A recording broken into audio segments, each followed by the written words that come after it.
of me, my view on me and how I see life. You can't lose material in that state. That's why I stay away from certain things, because those things can become boring after a while for me, because I don't have the knowledge of everything that I should. Like what? What kind of things? Well, politics. I don't joke in the politics. I don't joke in anything that has to do with the slander of others or other communities. I don't do anything divisive. Good for you. That's my biggest thing. And this past year was one that got a little weird, because I was like, I've really dedicated myself to bringing people together. Like I thought that was my goal. That's my priority. I damn sure thought that's what I was doing on a global scale. Everybody, all races, shapes, sizes, whoever you are, whatever you are, you can come to a Kevin Hart show and have a good time. So when it came off as if I was a person that was divisive, that was tough. You're talking about the Oscar shit. The Oscar shit, yeah. Like this is a time where people are just looking to be upset about things. 100%. And they're not looking at you, Kevin Hart, as just a human being. Like, who is he overall? Super positive. They're not even concentrating on that. I mean, think about how positive you are, and yet they tried to concentrate on some jokes that you did, 9 years ago? It's a wake-up call of understanding the times, but then more importantly, for me, it was, okay, I went through it. I made sure that the people of the LGBTQ community really understand that, hey, guys, I apologized before, but I'm apologizing again. I'm sorry. I'm not that guy. I don't want you to think I'm that guy. Then it just became the constant conversation. They're never happy. That it just became the constant conversation. Yeah. And now it is, guys, I'm not only sorry, I don't condone anything that has to do with hate to anybody. This is no longer a conversation. So guys, I'm going to stop talking about it because now I feel like I'm feeding into what I'm not. I know I'm not. The world and public should understand and know that I'm not, because over this time period, I've shown that I'm not. So the apology, once again, I'm sorry. Genuinely, I'm sorry.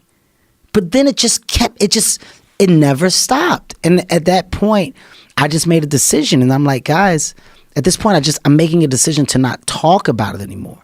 That doesn't mean that I'm being disrespectful to anybody. That doesn't mean that I'm shutting down anything. It means that for me, I'm going to stop talking about it, because at this point, I don't know what to do.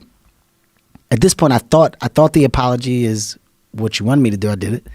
I made sure that you understand that I'm not a hateful person. I don't condone hate. I did that. I stepped down so I don't take attention off of that night and those people that are there to be celebrated. I don't want to draw attention to myself and what's around me. I stepped down. Everything I did was for the better of good. I'm stepping away, guys, because I don't want this to be a negative night or a negative thing. And then it still became a conversation. So I waited for it to die down. I went on my radio show, gave another public apology, made sure that he understand that I'm sorry. I hope these words didn't hurt anybody. I once again apologize. I don't condone hate to anyone. I hope that you guys can forgive me for those jokes of old. So now I say, if you don't understand it or you don't believe it, I don't know what else to give. I don't know what else to do. There's nothing else you can do. That's Nothing. very wise of you. Nothing. It's very wise of you to step away like that, because if you didn't, they would probably pursue it forever. Right, I mean, it becomes a point of attention. That's all it is. They just decide that this is something that they're going to focus on. What I had a good talk, and I'm going to talk about this for a minute. A friend of mine, Lee Daniels. Me and Lee Daniels. Lee called me, told me he wanted to talk to me. You know who Lee Daniels is? Director, producer. The show Empire is one of his biggest shows. So he calls me. He's like, Kevin, I want to talk to you. And us talking, he's like, look, this is a time where you could speak up and talk about, the community that's been affected by hatred and, hateful crimes. You can step up and be a voice and say that you don't condone or don't stand with any type of hate or whatever. You can take that stage and do that. And I said, Lee, I said, I understand what you're saying. I said, but why did you expect me to know what's been happening within this community in regards to hate and crimes? I said, I'm not aware. I said, some people can just not be aware. I'm not in the know. I have no idea what's going on. I have no idea. In the gay community. Yes, within that community. I have no idea. Right. When you tell me this, I'm now educated and I understand. So it's easy to simply inform. Right. Information is key. When people get information, they process the information. When you can process the information, you go, oh, wait a minute. That makes sense. Hey, if you guys think that I condone hate, wait a minute. I don't. And anybody that does, fuck you, man. That's bad. You shouldn't. I can say that. But instead, when this happened, it was become an ally. Become a voice. Yeah. And that's where there was just a miscommunication. That's where a back and forth kind of was established that I think people just started to take things and run with it.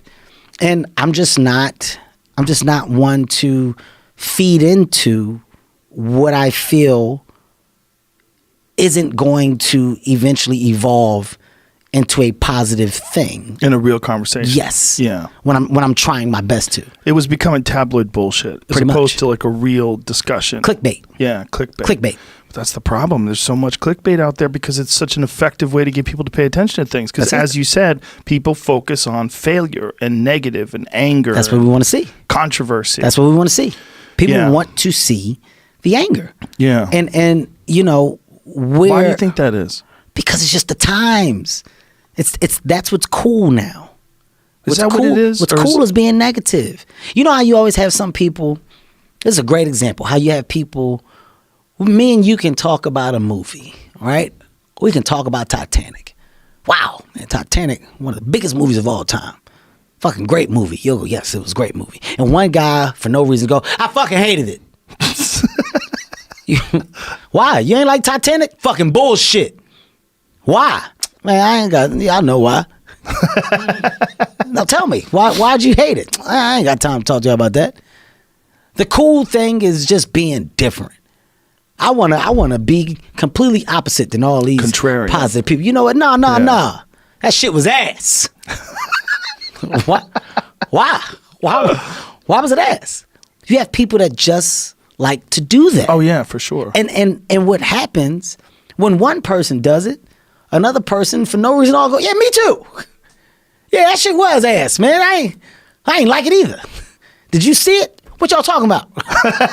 You don't even know what they're talking about. But you just want to hop on the negative train. Right. Because that's what's cool.